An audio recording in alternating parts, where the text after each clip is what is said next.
Thomas George Lynch grew up in the small Pennsylvania town of Chautauqua, where factory smoke mixed with dreams bigger than the Lehigh Valley could hold. From a young age, he was fascinated by the sky, spending afternoons watching biplanes and civilian aircraft skim across the horizon, imagining himself at the controls. By 1940, he enlisted in the Army Air Corps, back when America still clung to the illusion that it could remain neutral while war churned across Europe and Asia. The training pipeline was grueling. Lynch's journey carried him from primary flight school in California to basic in Texas, and finally advanced training in Arizona. 9 months of spins, stalls, formation flying, and gunnery runs separated the washouts from the future fighter pilots. Lynch excelled under pressure, earning his wings in early 1941, just in time to witness the world catching fire. December 7, 1941. Pearl Harbor changed everything. The leisurely pace of peacetime aviation vanished overnight. Every training sortie now had real stakes, and every gunnery pass could mean life or death. The Pacific theater was bleeding, and Japanese forces seemed unstoppable. Lynch quickly transitioned to the P-38 Lightning in late 1942. This twin-engine, twin-boom fighter looked like a machine pulled from the pages of science fiction and flew like a racing thoroughbred. It could outclimb, outrun, and outgun nearly anything Japan had, but it demanded respect. Lose an engine at the wrong moment, and the sleek fighter could become a tumbling coffin. In early 1943, the 39th Fighter Squadron shipped out to the Southwest Pacific, landing in Port Moresby, New Guinea. The heat felt like breathing through wet wool, and malaria claimed more pilots than enemy bullets. Lynch and his fellow pilots had entered a crucible that would test their skill, endurance, and courage. Little did he know, the missions ahead would not only define his career but alter the course of aerial warfare in the Pacific, and etch his name into history as one of the deadliest Lightning pilots the war had ever seen. By early 1943, Thomas George Lynch was fully immersed in the deadly rhythm of combat flying. The P-38 Lightning, with its sleek twin booms and powerful engines, became an extension of his body in the sky. Every sortie demanded complete concentration. One misjudged maneuver or delayed throttle adjustment could mean instant death. The Southwest Pacific was an unforgiving theater. Turbulent weather, dense jungles, and jagged mountains made navigation a constant challenge, and enemy fighters lurked in the clouds, always ready to strike. Lynch's first missions were reconnaissance and escort flights, shadowing bombers as they struck Japanese positions in New Guinea and the Solomon Islands. He quickly learned that the Japanese Zero, while lightly armored, was agile and deadly in a dogfight. Early encounters tested his instincts and training. He had to trust the Lightning's superior speed and firepower while anticipating the enemy's unpredictable maneuvers. The adrenaline, the roar of engines, and the crackle of machine gun fire became familiar companions.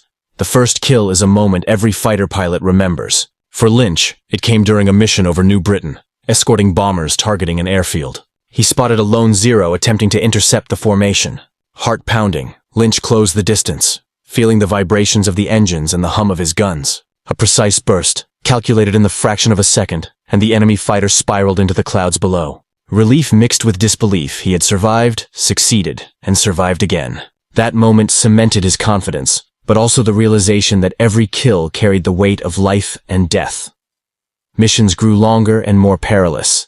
Supply lines were stretched thin, and Japanese pilots had become increasingly bold, learning to coordinate ambushes. Lynch adapted quickly, developing tactics that leveraged the Lightning's advantages. High-speed climbs, diving attacks, and calculated maneuvers to outflank enemy formations. He forged a bond with his squadron mates, men who shared the same fears, the same hunger for survival, and the same drive to protect their bombers. Even outside combat, the challenges persisted. Heat, humidity, and disease took their toll. Malaria and dysentery claimed more men than bullets on some days, and every pilot had to manage fatigue and illness while remaining alert for the next mission. Letters from home offered fleeting comfort, reminding Lynch of the world beyond the jungle, but the intensity of war left little room for distraction. As weeks turned into months, Lynch's reputation grew. He became a pilot that others watched closely, learned from, and relied upon. The combination of skill, daring, and a calm mind under fire set him apart. Yet, the greatest challenge loomed ahead, intercepting high-value targets that could turn the tide of the Pacific War.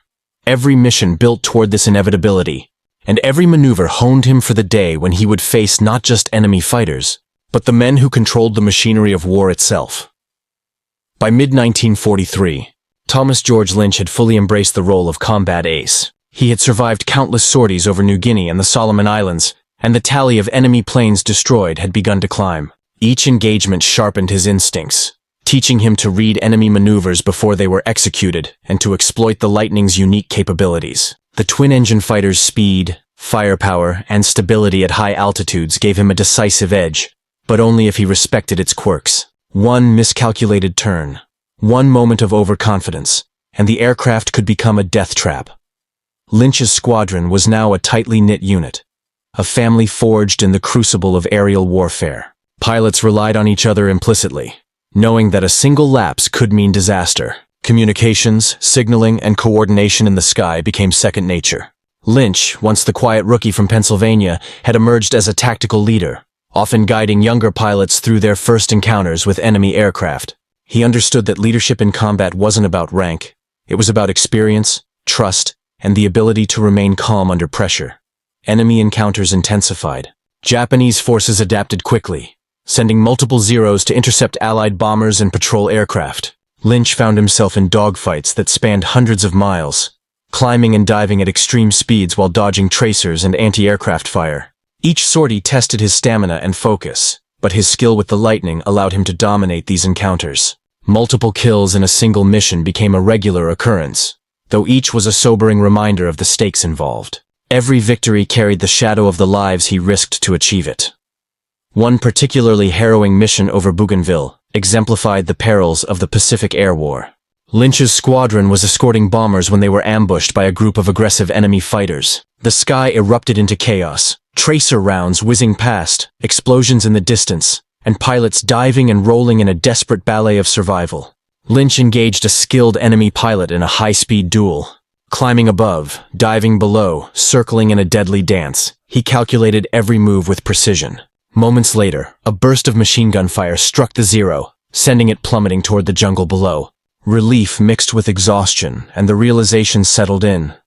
Survival was never guaranteed, and each kill was hard-won. Beyond combat, Lynch faced the relentless demands of life in the Pacific. The heat and humidity sapped energy, while malaria and dysentery claimed the health of many pilots. Sleep was intermittent, meals were scarce, and the roar of engines became a constant soundtrack to life. Letters from home were treasured, a reminder of the world beyond the war, and moments of camaraderie, shared stories, laughter, and even songs sung under the tropical moon helped maintain morale.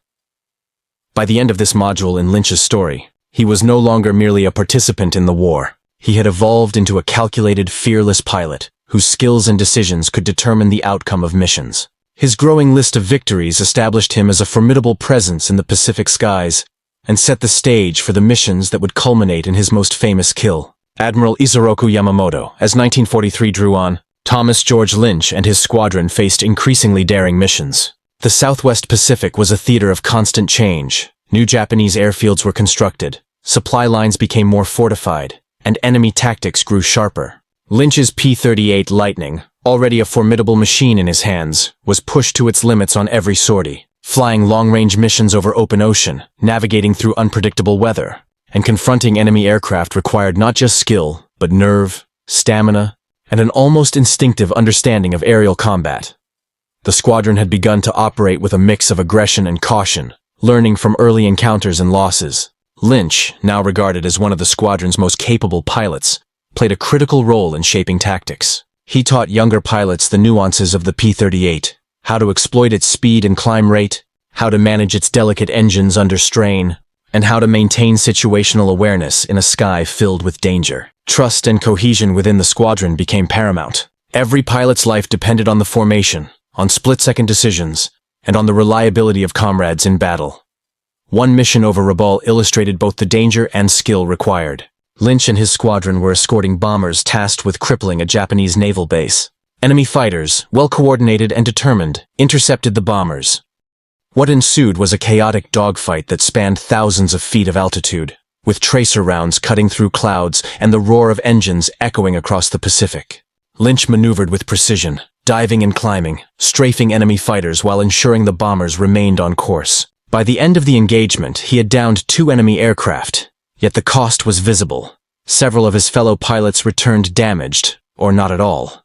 The psychological strain of combat was ever present.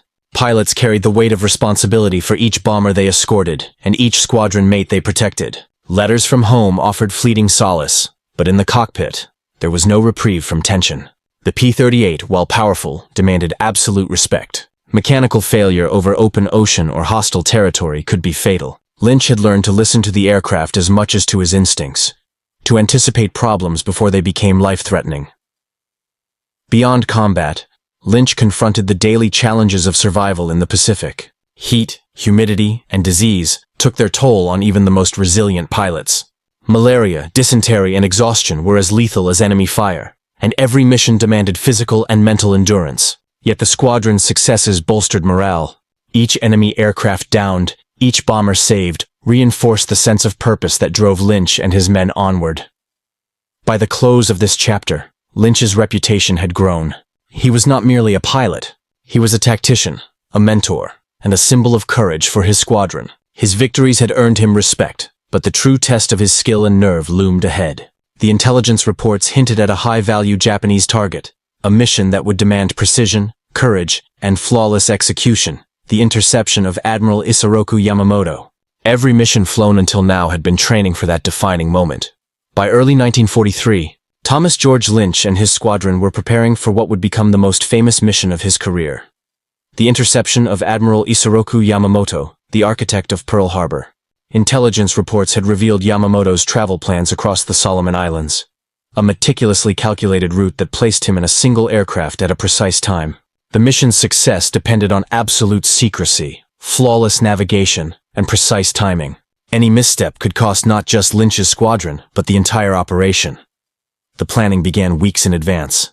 Military intelligence had decoded Japanese communications, uncovering Yamamoto's itinerary. Lynch's superiors selected a small group of highly skilled pilots, all with experience in long-range, high-risk missions.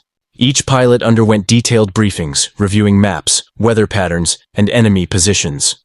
Lynch memorized every waypoint, altitude, and tactical maneuver required to reach the target undetected. The operation required flying hundreds of miles over open ocean and jungle terrain with zero margin for error. As the day approached, tension mounted. The squadron maintained strict operational secrecy. Not a word of the mission leaked beyond the small group involved. Lynch inspected his P-38 Lightning meticulously, checking fuel lines, engines, guns, and radios. Every system had to function perfectly. The Lightning's twin engines were both a blessing and a risk, powerful but complex, demanding precise handling for long-distance missions. The slightest mechanical failure could doom the flight. On April 18, 1943, Lynch and the selected pilots took off in the early dawn. The Pacific Ocean stretched endlessly below, the horizon barely visible through the haze. Silence filled the cockpits except for the hum of engines and the occasional call over the radio. Hours of precise flying tested every pilot's endurance. Navigating without landmarks over dense jungle and open water required constant focus. One error in heading or altitude could mean missing the target entirely. As they neared the interception point, Lynch felt the weight of history pressing down. This was no ordinary mission. They were about to engage the man responsible for orchestrating one of America's darkest days at Pearl Harbor. Every decision, every maneuver, could alter the course of the Pacific War. The squadron broke formation into their final attack positions, descending to the target altitude, preparing for the confrontation that would demand courage, precision, and nerves of steel. The moment of engagement was imminent. Lynch's heart raced, not from fear, but from anticipation and focus. The intelligence was correct. The enemy aircraft appeared on the horizon, escorted by fighters. Time compressed into fractions of a second as Lynch and the other pilots executed the tactics rehearsed countless times. What followed would not only define Lynch's career, but would become a legendary chapter in the history of aerial warfare. The interception over Bougainville began with a tense quiet, broken only by the steady roar of the P-38 engines. Lynch's squadron approached Yamamoto's plane with surgical precision. The Japanese formation was heavily escorted, a layered defense of Zeros and bombers designed to protect their commander at all costs. Every pilot knew the risks. Any miscalculation could mean being shot down before completing the mission. Lynch's hands tightened on the controls, eyes scanning the horizon, calculating angles, speeds, and distances. As they closed in, the escorting Zeros became aware of the approaching threat. The sky erupted into a ballet of high-speed maneuvers, tracer rounds streaking past, smoke trails twisting through the clouds. Lynch executed a series of tight climbs and dives, leveraging the Lightning's superior speed and climb rate to gain an advantage over the enemy fighters. Each split-second decision mattered. The slightest misjudgment could result in catastrophe, not just for him, but for the entire squadron and the mission itself. The moment of engagement arrived. Lynch identified Yamamoto's aircraft, a twin-engine bomber, flying in formation with its escort. He calculated the approach, diving below to avoid detection and then climbing for a precision attack. Enemy fire raked past him, one tracer dangerously close to his cockpit. Lynch's heart pounded, but his training and instinct guided his hands. A burst from his twin .50 caliber machine guns tore into Yamamoto's plane. Flames erupted, smoke trailing into the sky. The target spiraled downward, intercepted and destroyed. The squadron didn't linger. They had seconds to disengage before more enemy fighters could intervene. Lynch maneuvered his Lightning with skill born of months of combat, evading attacks while keeping formation. The return flight demanded equal focus. Exhausted, adrenaline still coursing, every pilot scanned the skies for pursuers. One misstep over the dense jungle or the open Pacific could have been fatal. Back at base, the weight of the mission settled on Lynch and his comrades. Yamamoto, the man behind the attack on Pearl Harbor, had been eliminated. The mission was a tactical and strategic success, hailed as a turning point in the Pacific campaign. Yet for Lynch, there was little time to savor the victory. More missions awaited, each with its own dangers, each demanding courage and skill. In the days that followed, Lynch's reputation as a lethal and precise pilot solidified. He had demonstrated not just skill, but calm under pressure, tactical intelligence, and an almost uncanny ability to anticipate enemy movements. Yamamoto's death resonated across both sides of the conflict. But for the pilots who flew the mission, the focus quickly returned to survival and the continuation of the fight. Every mission carried weight, every flight demanded excellence, and Lynch had proven he could meet the highest expectations under the most extreme conditions. The successful interception of Admiral Yamamoto marked a turning point for Thomas George Lynch and his squadron, but the war in the Pacific continued to demand everything from them. The mission elevated Lynch to near-legendary status within the Army Air Corps, but fame brought added responsibility. He was no longer just another pilot. He was a model of skill and composure for younger aviators, many of whom looked to him for guidance and reassurance in the face of relentless danger. Following the Yamamoto mission, Lynch and his squadron were assigned a series of high-stakes operations. Long-range bombing escorts, strategic airfield raids, and critical reconnaissance missions became daily challenges. Each sortie reinforced the lessons of the Pacific. Weather was unpredictable, enemy defenses were deadly, and the margin for error was razor-thin. The P-38 Lightning, which Lynch had mastered, remained a trusted companion, its speed and firepower allowing him to face multiple enemy fighters with confidence, but always tempered with caution. The squadron faced constant adaptation. Japanese pilots had learned from previous encounters, employing new tactics and forming tighter formations. Lynch had to anticipate ambushes, plan maneuvers several steps ahead, and communicate silently with his squadron in the midst of chaotic dogfights. He developed an almost instinctive sense of timing and positioning, reading the sky as if it were a chessboard, predicting enemy movements and responding before threats could materialize.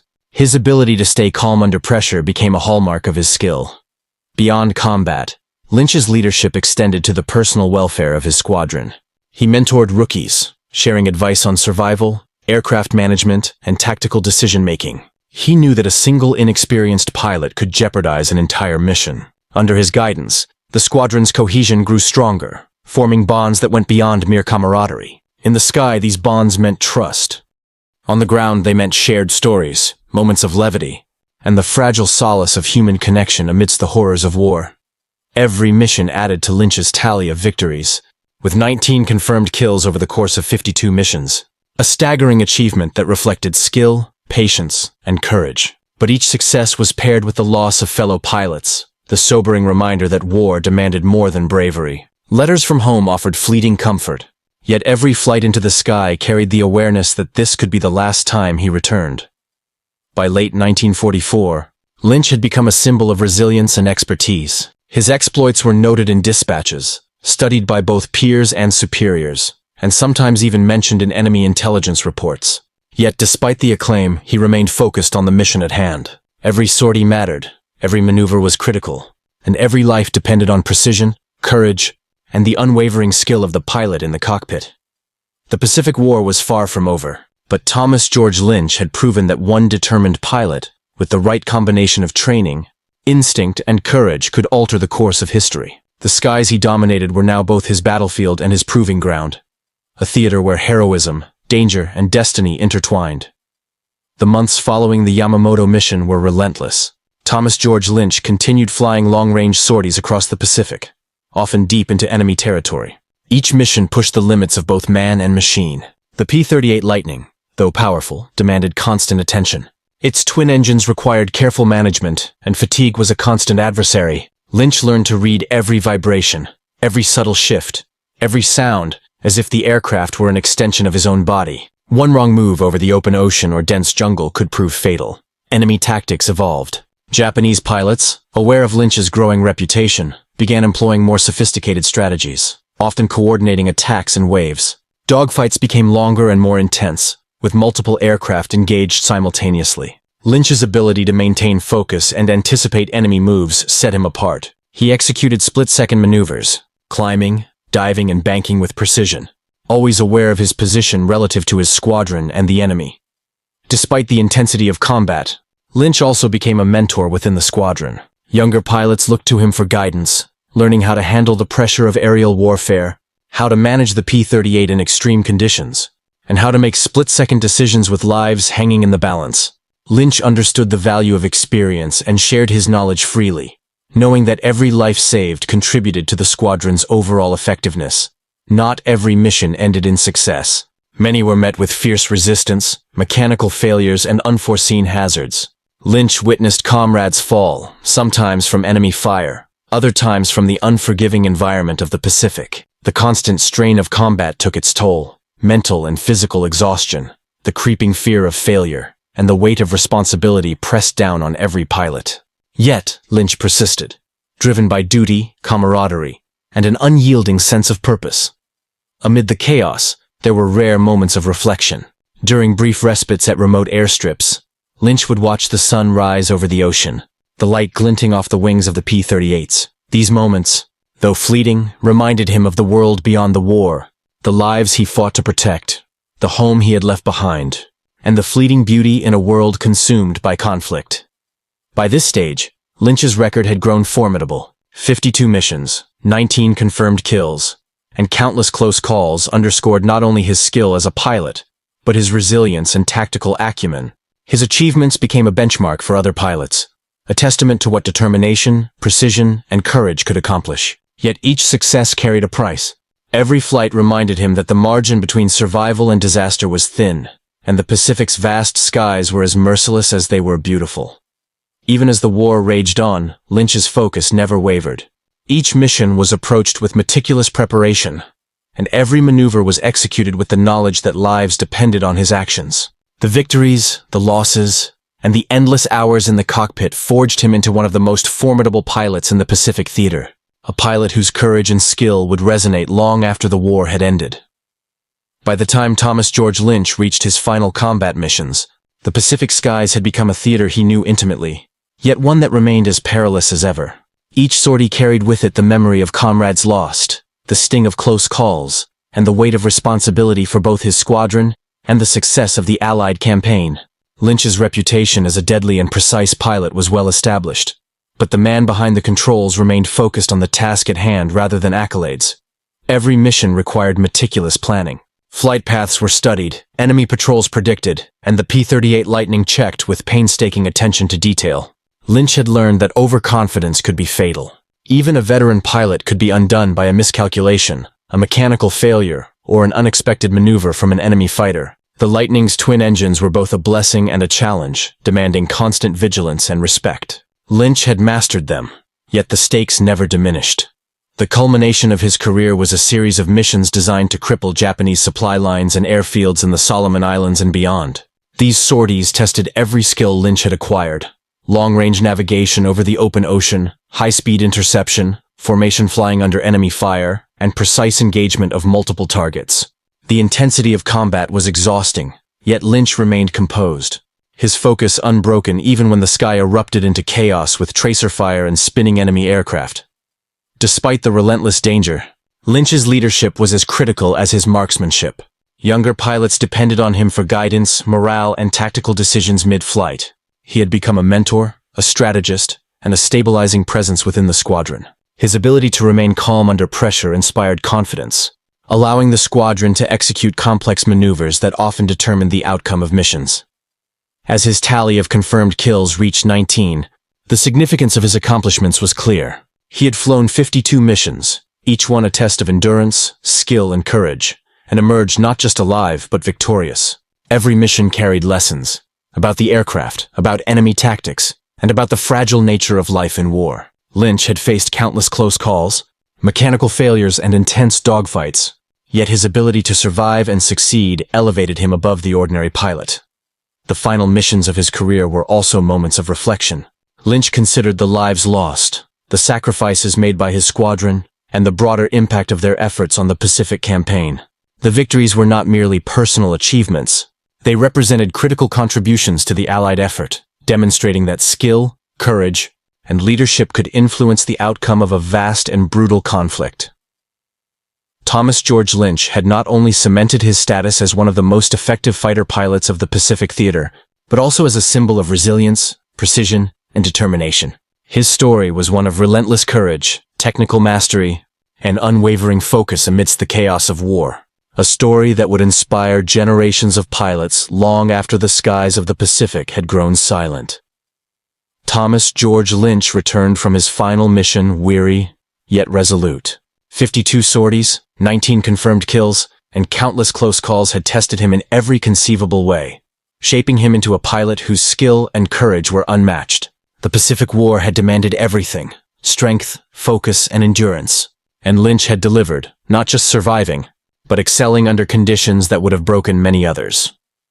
In the quiet moments on the airfield, away from the roar of engines and the chaos of dogfights, Lynch reflected on the journey. He remembered the long hours of training in California, Texas, and Arizona, the early days as a raw recruit learning to navigate the skies, and the brutal realities of combat over New Guinea, the Solomon Islands, and countless other theaters. Every mission had been a lesson, every enemy encounter a test of instincts honed through experience and necessity. The interception of Admiral Yamamoto remained a defining moment. It was a mission that combined intelligence, skill, and precision in a way that few could achieve. Lynch had executed it flawlessly, demonstrating not just his mastery of the P-38 Lightning, but his ability to remain calm and decisive under extreme pressure. Yet, even in victory, he understood the cost. The lives of comrades lost, the dangers faced by every pilot, and the sobering reality that war spared no one entirely. For Lynch, the war's end brought both relief and contemplation. He had fulfilled his duty with distinction, earning the respect of peers and superiors alike. His achievements were a testament to the power of preparation, courage, and adaptability. He had proven that a single determined pilot could alter the course of events, impacting not only the outcome of missions, but the broader trajectory of the Pacific campaign. As he looked toward the future, Thomas George Lynch carried the lessons of the skies with him: discipline, precision, and the understanding that courage was not the absence of fear, but the ability to act despite it. His story became a legacy, a symbol of what